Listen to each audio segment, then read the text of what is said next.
Witam wszystkich serdecznie. Dzisiaj chcę Was zaprosić do zobaczenia relacji z wyjazdu do Ameryki. Do Ameryki ruszymy w celu poszukiwania naturalnych siedlisk pielęgniczek, które występują w tamtych rejonach. Zapraszam do oglądania. Dzień dobry Państwu, nazywam się Paweł Mucha, reprezentuję tutaj Forum Cichlidae.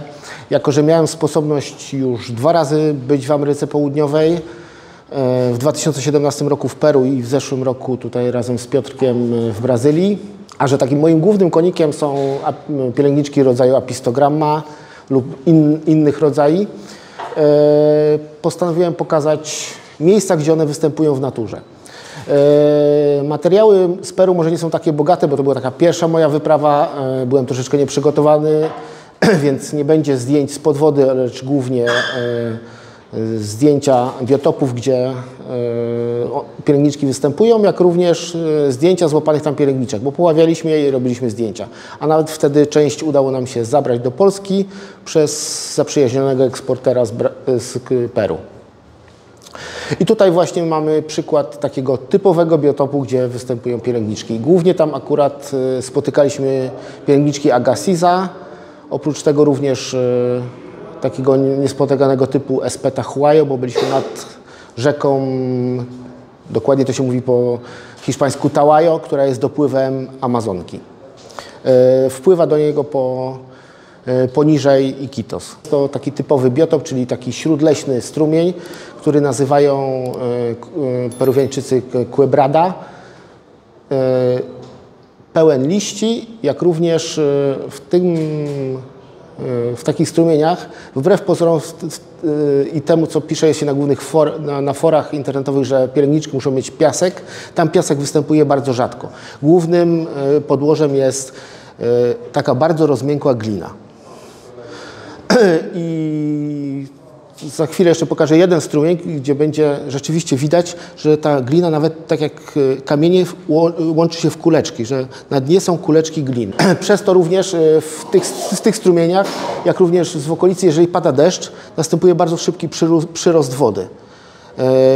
Bo ta woda nie ma jak wsiąkać, bo glina jednak tak łatwo nie przepuszcza wody i nawet w jednym przypadku, gdzie byliśmy, w całą noc padał deszcz i na strumieniu było widać, jak strumień miał głębokość 30 cm, a w ciągu nocy woda przyrosła o pół metra i opadła.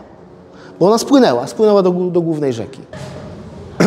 I tak, jest to takie strumienie śródleśne, tam woda jest bardzo brązowa, aż gdzieniegdzie czerwona. Na dnie mniej więcej taka warstwa liści. Takie są bardzo twarde, skórzaste liście, one tak szybko się nie rozkładają, więc połów pielęgniczek odbywał się na zasadzie, że zaciągało się podbierak liści i przebierało. Kolejny taki typowy biotop. Takie małe strumienie, czasami wolniej, czasami szybciej płynące w lesie. Akurat tutaj byliśmy nie z typowymi rybakami, którzy poławiają ryby, tylko to była taka firma turystyczna, głównie dla Amerykanów, ale dostaliśmy naprawdę takiego przewodnika, który tam na tym terenie urodził się, mieszkał, więc aczkolwiek nawet on nie znał tych gatunków ryb, które my chcieliśmy znaleźć, gdyż dla nich, tak, że tak powiem, najbardziej ważne są gatunki konsumpcyjne, a ten takie rybie chwasty, jak można by to nazwać, które interesują nas akwarystów, dla nich są nieistotne. Czasami jest też ta woda troszeczkę jaśniejsza, ale w większości jest właśnie przez tę wodę spływającą z lasu, z liści, ma taki dosyć ciemny kolor, czasami mniej lub bardziej mętna.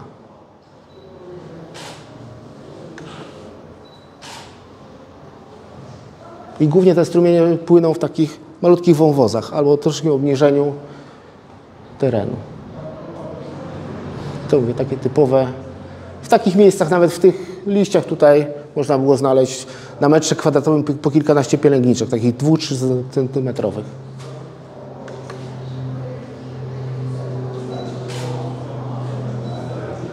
To był taki rzeczywiście dziewiczy las, bo tam dookoła nie było żadnych. Znaczy w odległości 10-15 km była wieś, a tak to były tylko lasy tam i nawet nie było widać pól uprawnych, bo czasami jest tak, że oni wycinają kawałek lasu, sadzą i to tak nie tak jak my w równych rządkach, tylko to jest posadzone tak, tutaj maniok, tu kukurydza, tu jakaś inna roślina. Potem uprawiają 2-3 lata, wycinają kolejny kawałek lasu, a to nam odrasta, potem wracają na to, wycinają i taką palą to drewno, bo to jest jedyne źródło nawozu w tej ziemi, bo ona nie jest wcale bogata. No i tutaj mamy właśnie złapane pielęgniczki, samce pielęgniczki Agassiza. Mówię, byliśmy tu w takim regionie, gdzie głównie... Nie, to jest zwykła Agassiza. Oni nazywają w Peru Agassiza Blue, bo ona ma taki lekko niebieskawy ogonek. Udało nam się, będzie jedną rodzaju flamenco i to bardzo daleko, tam gdzie popłynęliśmy najdalej, jak tylko możliwe, wzdłuż tej rzeki Tałajo. Tutaj taki strumień typowo już z jaśniejszą wodą i właśnie w tym strumieniu, w takim wozie płynął, było widać ten poziom wody, jak wzrósł po nocnym deszczu. Tutaj ona też ma inny kolor, bo właśnie jest po takim nocnym deszczu. Jeszcze z innych ciekawostek była z nami koleżanka, która schodząc potem, ta glina tak namokła, że mieliśmy do tej wysokości kalosze i wpadł jej cały kalosz, że musiał zostać. Na razie wyjęła nogę i dopiero przewodnicy patykami go wyciągali z tej gliny, a była tak namoknięta.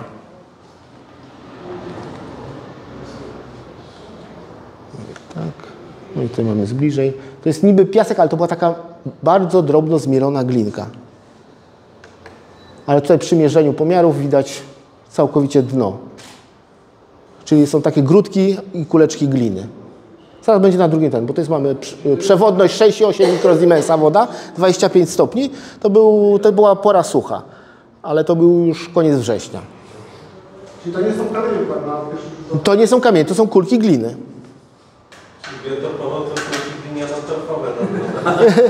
Samo gliniane, bo tam torfu też nie uświadczysz.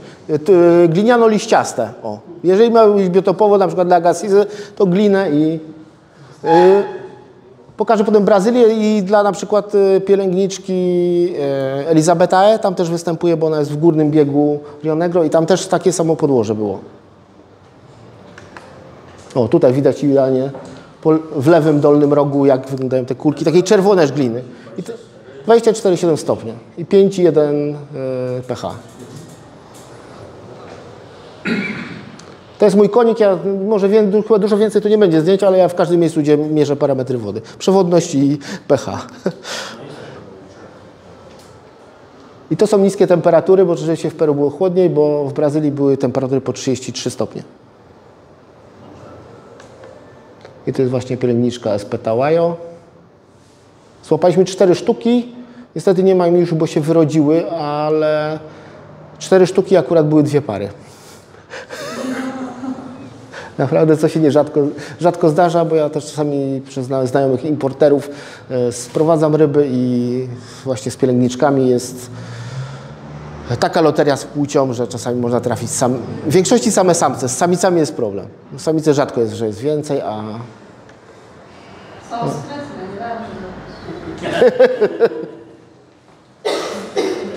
nie Nie wiem, może ja to mam inną teorię, ale nie będę mówił. Bo oni łapią samce, bo są ładne, duże, kolorowe, a samice są takie małe, szare, brzydkie. To kto będzie chciał taką? Bo tu właśnie mamy na dole samiczkę. Jest taka niepozorna, połowę mniejsza, a nawet czasami więcej od samca. No i było, tak jak mówiłem, było ich dosyć dużo. Tu nawet chyba mamy w rogu pstrążenicę, smuklenie, neony Inesa. I co ciekawe, neony Inesa, tak jak patrzę w sklepie i gdziekolwiek inne, mają inny kolor niż były łapane tam na... Takie są bardziej, tam były bardziej w zielony, nawet ten zielono-niebieski pasek, a u nas są bardzo niebieskie. A tu jest właśnie pielęgniczka Agassiza, tylko właśnie takiej innej odmiany barwnej.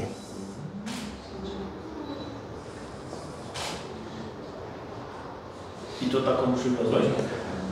Takie były, tak. Takie. To oni nazywają flamenco. Jak mają to właśnie ten flamenco. Tak, nie, to jest zupełnie z innego. To jest z 1500 kilometrów od Alenquer. A pielęgniczka Agassiza występuje prawie na całej długości Amazonki i są takie, i nawet w Rio Negro, różne odmiany barwne, że chociaż nawet pewnie Patryk tutaj jak był, mówił, że tam gdzieś zrobili badania genetyczne i uznali, że to jest kilka różnych gatunków nawet, według badań genetycznych. Ale wszyscy mówią to Agassiza, bo wygląda... Ale widać na tych dwóch, jaka jest różnica pomiędzy tą samą pielęgniczką. to właśnie też. Właśnie w tym strumieniu była złapana ta pielęgniczka. Taki mały strumień wpadający do rzeki, gdzie pełno liści. Pełno liści i glina, zwalone drzewa. W obydwu przypadkach byliśmy w porze suchej, czyli ta woda była nisko, bo jednak jeżeli chcemy zobaczyć i złapać jakieś ryby, to pora deszczowa nie jest najlepsza, bo one wtedy są rozpłyną po lesie. Chociaż pewnie do nurkowania i do jakichś takich cen to byłaby lepsza, wyższa woda, ale właśnie do takich, w szczególności przemierzania dżungli, to najlepsza jest pora sucha. My przeważnie jesteśmy w apogeum pory suchej, bo tutaj też akurat w takich wyprawach dużą rolę odgrywa cena biletów. Można byłoby pojechać, już jest odpowiedni poziom wody w wakacje, ale w wakacje są zawsze w Europie najwyższe ceny biletów. Więc ten wrzesień jest taki optymalny, kiedy ceny biletów lotniczych są na tyle sporo niższe niż w miesiącach wakacyjnych. A jeszcze ten poziom wody jeszcze nie zaczyna przybierać i można poprzemieszczać się lokalnie po terenie. To czasami wyglądają, to jest prawdziwy strumień, a wygląda takie trochę jak nasze rowy melioracyjne, bo też czasami ta woda płynie takiej, jakiej pasuje. Czasami prosto, a czasami rzeczywiście są takie dosyć mocno zmeandrowane. I kolejna. Mówię, tutaj co strumień to był inny, Agassiza w innym kolorze. Te miały tu mniej więcej czerwonego, drugie w innym miejscu.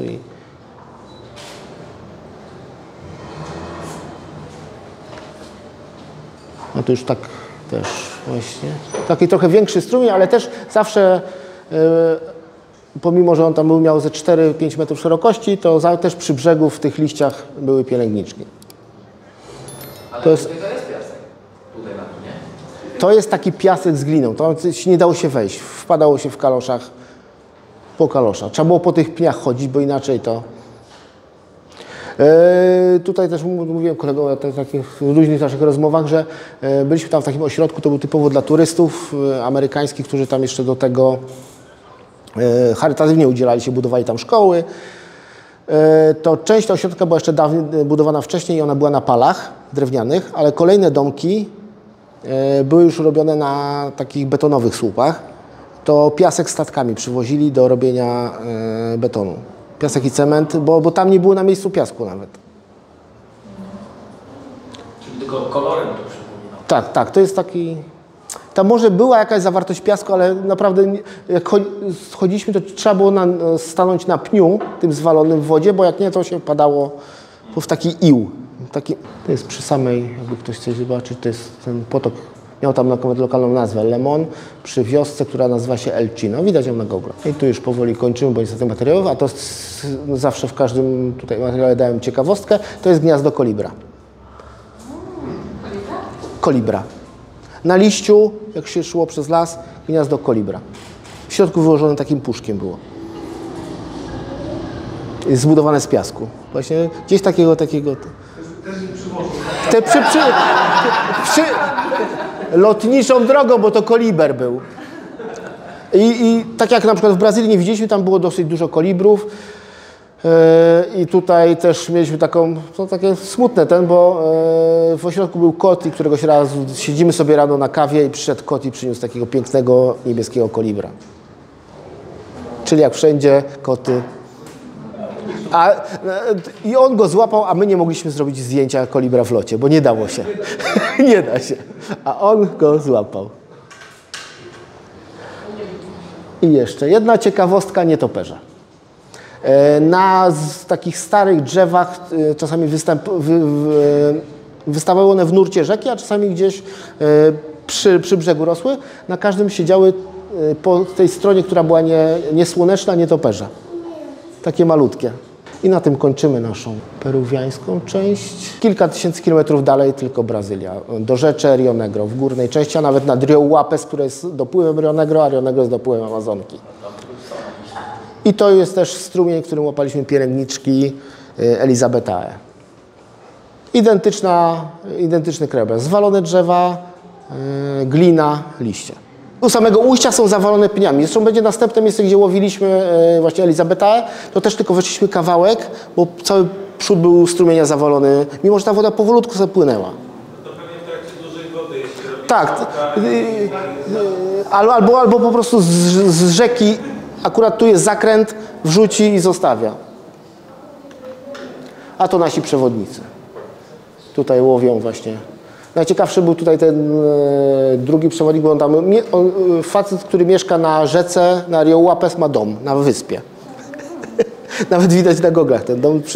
Można zobaczyć przy ujściu Rio Łapes do Rio Negro, Giulio, i do łowienia ryb miał paletkę. Czyli taką ramkę naciągniętą na sztywno, naciągał te liście i potem uderzał ręką i te ryby jak podskakiwały, to je łapał i do pudełeczka i do pudełeczka. Tutaj były takie, też w lesie nas zaprowadził, były dwa dołki, gdzie były właśnie Poecilocharax weizmanni w jednym, a w drugim były Tucanoichthys tucano. Takie małe bystrzyki, którą zaraz pokażę. O. Tu są właśnie te Poecilocharax weizmanni i te takie bardzo miedziane to jest Tucanoichthys tucano. I smuklenie jakieś oczywiście też.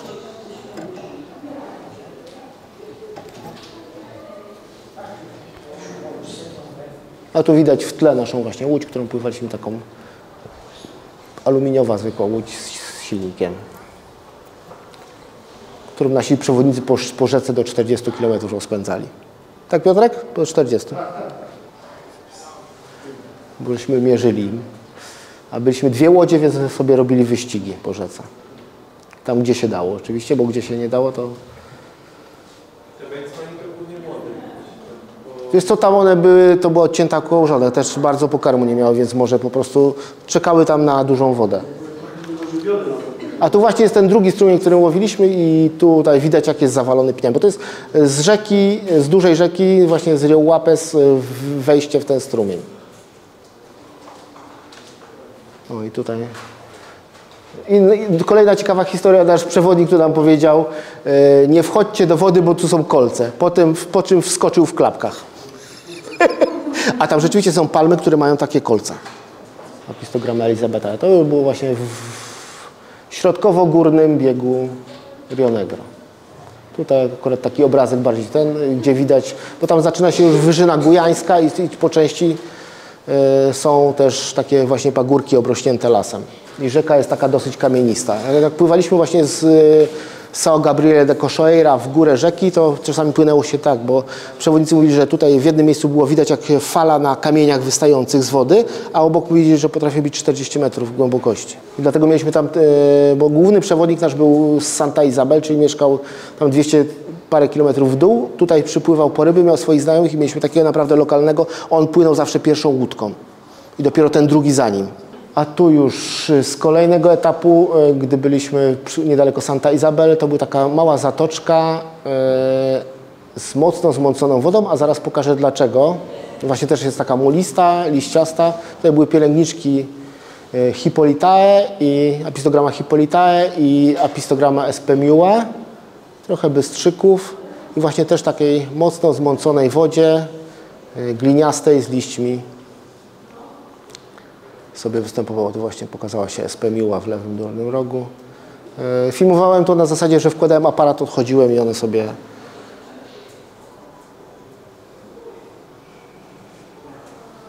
w takiej małej zatoczce przy brzegu. O, tutaj teraz ich więcej widać. Ta z kropką duża to jest Hippolytae, z dużą kropką na grzbiecie, a tu jakaś większa pielęgnica sobie. Piotrek, co to? Bo ty na większych lepiej... A tam na dole ganiają się Apistogramma Espemiua. Z pomiędzy tych liści, no tam tych liści jest tyle, więc tam one wychodzą i chwilę dłuższe. Nie, wkładałem aparat tylko i stawałem na brzegu 2 metry dalej i nie było problemu. Chociaż potem będą jeszcze filmiki, gdzie akurat byłem w wodzie, to też nie było problemu. Tam było tyle tych ryb, że one się nie bały człowieka, bo ten człowiek tam występuje sporadycznie. A tutaj widać, dlaczego ta woda była tak zmącona. To było już metr od brzegu, gdzie pływały takie stada.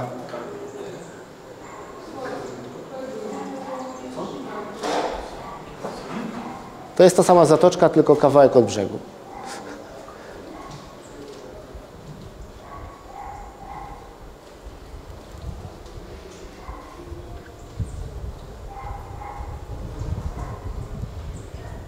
A za nim jeszcze grupa kreniczychli i geofagusów jakichś. Tak, bo tak najpierw wilki przodem no i właśnie takie typowe. Znowu w Brazylii to się nazywa igarapé, czyli takie śródleśne strumienie, które występują tam czasami też okresowo. Też wypełnione liśćmi i tutaj już od Santa Isabel zaczynał się piasek. Tu rzeczywiście już jest piasek. No to pielęgniczka właśnie w takich tych, to będzie jakaś CF pertensis. Nie są one bardzo, właśnie te pielęgniczki z Rio Negro nie są z tego środkowego biegu tak spektakularne pod względem kolorów. Bardziej szare i czasami właśnie jak pertensis akurat tutaj nie widać, one mają dosyć wysokie płetwy grzbietowe. Takie tak zwane pielęgniczki żaglopłetwe. Tutaj SP Miła. Ale też mówię, nie są aż tak kolorowe. Tutaj też w jednym miejscu nasz przewodnik po prostu wszedł, z tą taką siatką złapał i wrzucił nam do akwarium, gdzie potem ja połowę z nich wypuściłem, bo nie dałoby się rady zrobić jakiegoś zdjęć, bo było ich dosłownie pół kilo mi w ciągu 10 minut. Tam chyba jeszcze nawet gdzieś mignie też jest ten Apistogramma gibiceps. Apistogramma gibiceps, CF pertensis, to znaczy, że to jest podobne do pertensis. Dużo jest tych pielęgniczek, które są jeszcze nieopisane naukowo. Po prostu moce przerobowe ichtiologów są określone i też czasami pojawiają się pielęgniczki w handlu, które są jeszcze w ogóle nieopisane naukowo i nie mają swojej nazwy takiej typowej łacińskiej.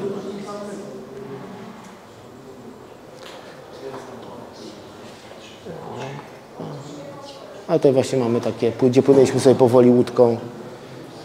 I tu już rzeczywiście był taki po części piasek, gdzie niegdzie jeszcze przy brzegu była glina, ale tu już jest część taka, która tak powolutku.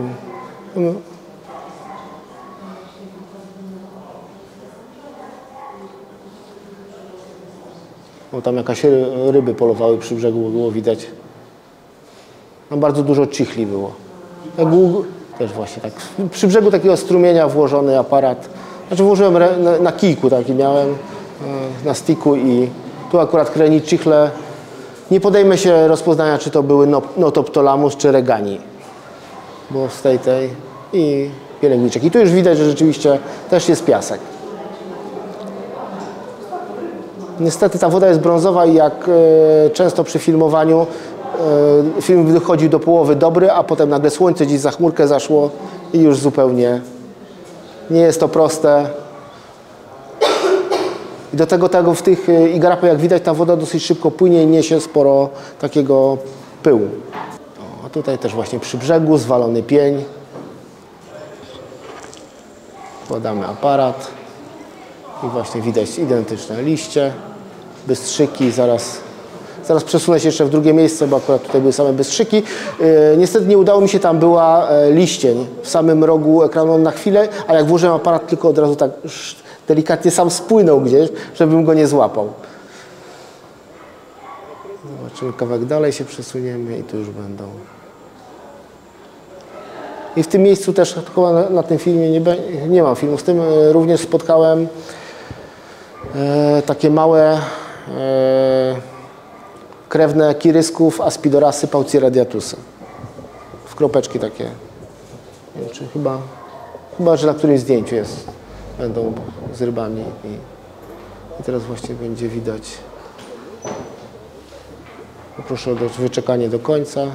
Wydaje mi się, że tutaj będzie taka też fajna ciekawostka. Może nie pielęgniczkowa, ale obrazująca, co żyje w tych wodach. O! Przypłynęła sobie krewetka jedna i zaraz... Wbrew pozorom dosyć dużo krewetek takich malutkich tam żyje. Mimo że ta woda jest miękka, kwaśna, to im to nie przeszkadza. I tu już taki typowy brzeg. Już chyba nawet dalej, to już nie było w Santa Isabel, tylko w połowie przed samym Barcelos. I tu łapaliśmy na takim dużym przy brzegu Apistogramma diploteania.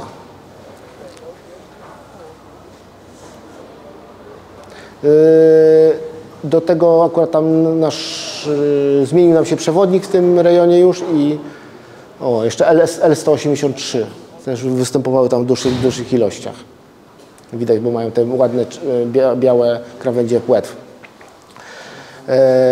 Zmienił nam się przewodnik, bo to już był inny rejon i do tego miał takiego swojego współpracownika, który potrafił łapać pielęgniczki na zasadzie, że stawał w takiej wodzie, oni mieli takie okrągłe siatki, plastikowe siatki do łapania na drewnianej ramce, potrafił zanurkować i tą siatką gdzieś z dna łapał pielęgniczki. Na takiej wodzie metrowej, 1,20 m. Znaczy jemu to sięgało, oni tam dosyć, ja nie jestem wysoki, ale oni też nie są wcale tacy. W Górnym Brzegu i w Peru w dużych rzekach pielęgniczki nie występowały, tylko w tych małych strumieniach. To tutaj zdarzało się, że w głównym nurcie rzeki występują właśnie diploteanie i pielęgniczki CF pertensis, również gdzieś przy brzegach, na płytkich wodach w głównych nurtach. O ile tamte są typowo takie strumieniowe, tutaj tu nie podejmę się, będzie zdjęcie pielęgniczki, ale chyba, albo filmik nawet. Nie podjąłem się wypłoszenia i zobaczenia, co to jest, ale właśnie w takim, to jest dosyć duża rzeka i tutaj będziemy mieć, właśnie na tej plaży był liść i pod nim sobie mieszkały dwie pielęgniczki. Prawdopodobnie para to była, ale nie wiem, czy to były właśnie diplotanie, czy CF pertensis.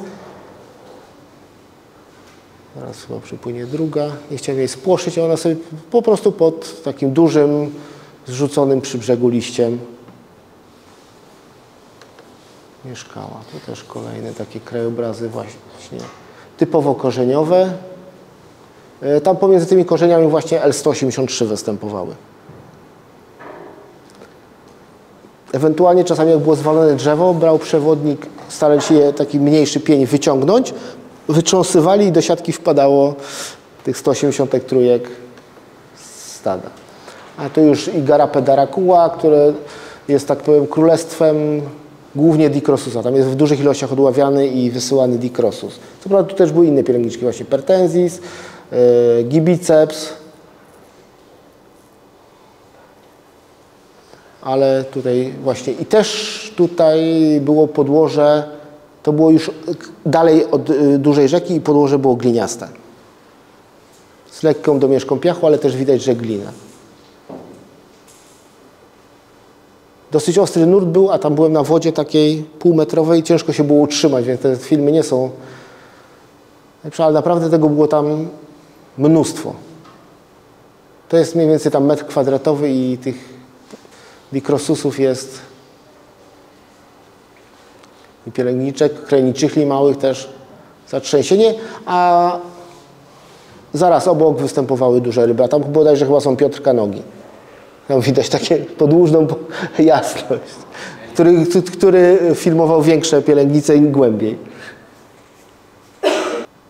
No mówię, Dicrosusu to było zastrzęsienie. Byliśmy w takiej stacji odłowowej, gdzie odławiają głównie neona i Dicrosusy i drobnoustki tam były. Bardzo ładne drobnoustki są tam, z tamtego regionu i rzeczywiście tych Dicrosusów mnóstwo tam było. Je łapią siatkami, ale na przykład neony łapią na pułapki. Mam takie pułapki z małą dziurką, wkładają kawałek jakiejś ryby, one tam wpływają i... No bo przy tej ilości, która to jest tam tego, to innego sposobu, a przy tej wielkości ciężko by było. A tu już jesteśmy przy samym Barcelos, też takie właśnie strumienie śródleśne z mniej lub bardziej brązową wodą. Tu już może nie pielęgnice były, ale też ustawiłem aparat i zaraz... I tam był taki krajobraz, taka trochę zalana łąka, też dosyć było gliniasto. Oprócz głównych nurtów, gdzie rzeczywiście był ten piasek dużo i drobny, zresztą jak się szło po takiej plaży, powiedzmy na środku rzeki, to ten piasek skrzypiał jak świeży śnieg. Taki był drobniutki i suchy. O, tutaj bardzo... To jest taka jakby zalana była. No właśnie. Taka, tak, to wygląda jakby to umierało, bo tam będą jeszcze parę z innych miejsc i rzeczywiście były takie Taka ta roślinność była jakby albo świeżo zalana. O, tutaj akurat łowił nasz przewodnik i po łowieniu robi się taka woda. O, widać nawet tam siatkę ma, którą łapał. Niestety jak idzie do wody, to momentalnie jak tą glinę się wzniesie i tutaj akurat łapał Apistogramma pauciscuamis. O, tu widać tą roślinność tak jak była na zewnątrz, bo to było postawione akwarium na tym. A zaraz będzie tutaj też, o, na tym filmiku też będzie widać tą roślinność. To jest taka, to tak robiliśmy takiej wysepce też na środku takiego tego. I ta roślinność jakby właśnie ten, albo to są takie te korzenie powietrzne, które są, tutaj również było dużo pielęgniczek i dicrosusów sobie CF pertensis i właśnie tutaj ładna samiczka dicrosusa też się pokazuje. I to przy samym brzegu w takich liściach i właśnie takich lekko gnijącej roślinności. A tutaj jeszcze, już wracając, byliśmy też w takim ciekawym miejscu, bo to jest przecież przy brzegu i na łące obok wybijało źródło. To były różne, widać było jak ta woda spływa. I tutaj to jest to samo igarapé, które było przed chwilą, gdzie woda była taka mętna, lekko ciemna, ale nie do końca, a tutaj była dosłownie idealnie przejrzysta woda. Zaraz będzie filmik stamtąd i rzeczywiście wybijały źródła, spływały po łące i w tym miejscu robiła się tak. O, tam za zakrętem w łące wypływały na takim polanie źródła. I jak zaraz włożymy aparat do wody, to zobaczymy, że ona jest wolniutko na wiosłach płynęliśmy, więc i ta woda tu już jest trochę śmieci, bo też podnosiło wiosło, ale woda jest idealnie przejrzysta. I znowu dicrosusy jak wszędzie w okolicy. Naprawdę było tego tam zatrzęsień i bardzo ładne były. Może to też kwestia, że to światło tam inaczej wybarwia. Tam rzeczywiście jest tego słońca dużo i to już nie było. Jak poprzednio byliśmy na Rio Łapes, to w zasadzie płynąc z tego miasteczka São Gabriel do tych łowisk, to przepływaliśmy 2 razy dziennie równik, to już było te 500 km od równika, ale nadal to te 12 godzin codziennie słońce, no chyba, że się burza trafiła. I też takie właśnie zalane jakby łąki, tam jakaś pirania przepłynęła. I to też było filmowane właśnie na sticku z Łodzi, bo tam się inaczej nie dało, bo nie można było, są miejsca, gdzie w ogóle się nie zejdzie na brzeg, no bo wpadnie się po pas. Z innych ciekawostek też byliśmy w São Gabriel, to jest to miasto, które jest na samym ostatnim takim dużym miastem brazylijskim nad Rio Negro. Tam normalnie jeździły samochody i pytaliśmy się, czy jest droga, czy można tu dojechać. Tak, można dojechać, ale samochody były transportowane statkami tam, gdyż w zasadzie jak ten samochód z Manaus by dojechał do São Gabriel, to by się nadawał do remontu. Tak samo, gdy odpływaliśmy stamtąd, to okazało się, że port jest prawie 20 km od miasta i musieliśmy pojechać taksówkami w środku nocy i ta droga była taka, że jak ją nazwałem, że asfalt występował często, aczkolwiek nieregularnie. Czyli były pół na pół droga z asfaltem. Po prostu był położony asfalt na taką czerwoną, świeżą ziemię i pewnie gdzie przyszła pora deszczowa, to powymywała, a gdzieniegdzie pozostawał. Tu było mnóstwo bystrzyków i dicrosusów i była rzeczywiście bardzo przejrzysta woda. Ja nie mam okularów. O, tu kolejny. To samo miejsce. Naprawdę było pod względem filmowania chyba jedno z lepszych. To właśnie takich. Bo rzeczywiście można było zobaczyć coś, gdzie nie zawsze, że tak powiem, z 50% filmików, które nakręciłem, nie wydawało się do obejrzenia. No ale to przy kręceniu pod wodą i z łodzi tak jest. Trzeba brać duże karty i filmować ile się da, potem coś się wybierze. Polecam taką metodę, bo... I to też było z tego kija? Tak, z kija, tak, na kija i... To tak na oślep, a nie było ich to. Wiesz co, tutaj była czysta woda, to mniej więcej widziałem, ale gdzie czasami były liście, to nie widziałem, więc... Z tego kija, jak łódź płynie, to tu się rusza, a jak stanie, to też ktoś ci na łodzi w drugim końcu przejdzie, ty się bujasz, to nie. Trzeba było mieć stabilizację. Nawet drobnoustki jakieś, o ile nie ukośniki. Nie udało nam się sprowadzić, chociaż próbowaliśmy te takie bystrzyki, te z czerwonymi ogonami. Ale w końcu nie. Bo naprawdę tutaj było... Zresztą dosyć Brazylia jest pod względem prawnym mocno zbiurokratyzowana i ciężko jest tam. Nam jako turystom było na przykład, żeby coś złapać, to nawet nie chcieli przewodnicy ryzykować. A tutaj tak wyglądają neony odłowione z natury. To jest w stacji odłowowej. Robiliśmy. To, tak są przetrzymywane w rzece, w siatkach. Tam kilka tysięcy pewnie pływało. Tak samo neony i dikrosusy też w takich siatkach trzymają. Drobnoustki. I tu już ostatnie zdjęcie. Najlepsze, największa ryba, jaką udało mi się zrobić zdjęcie w wodzie. Nie powiem, że to jest admin z szacownego forum Chiclidae, jak również wiceprezes GSA ze swojej najlepszej strony. Dziękuję bardzo. Dużo? Nie, nic nie można zabrać z Brazylii. Tam jest tak w ogóle jest, że rybacy rejestrują, co złapali i co któremu importerowi przekazali. A potem, jak importer to wysyła, to IBAMA, to Ministerstwo Środowiska ichniejsze, porównuje z tym, co dostali od rybaków. Więc to jest dosyć mocno zbiurokratyzowane, a żebyśmy my mogli sobie wziąć, złapać ryby, to musielibyśmy mieć specjalne pozwolenia. Dlatego rybacy nam mówili nawet, że nie wezmą nie ma sensu. Ja mam apistogramma diplotania. Od tego właśnie rybaka on je złowił, wysłał do eksportera, eksporter nam przysłał.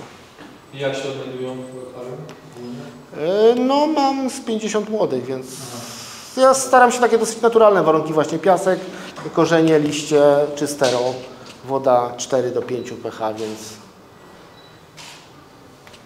nie mam problemu z pielęgniczkami.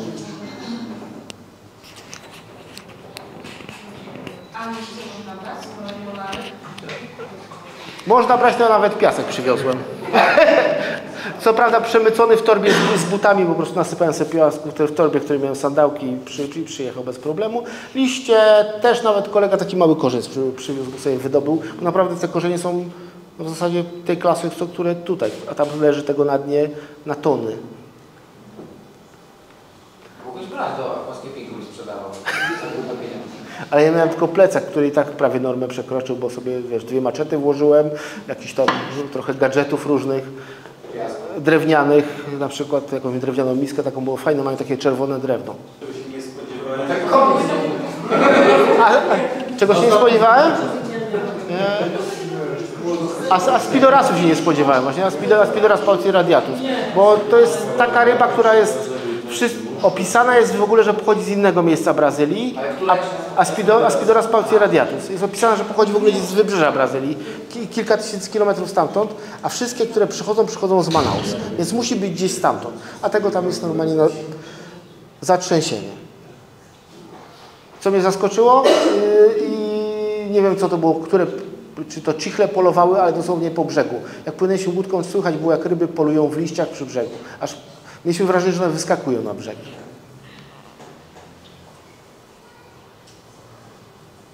I tak samo w Peru aż tyle nie było. Tutaj w Brazylii było tyle ryb. Naprawdę.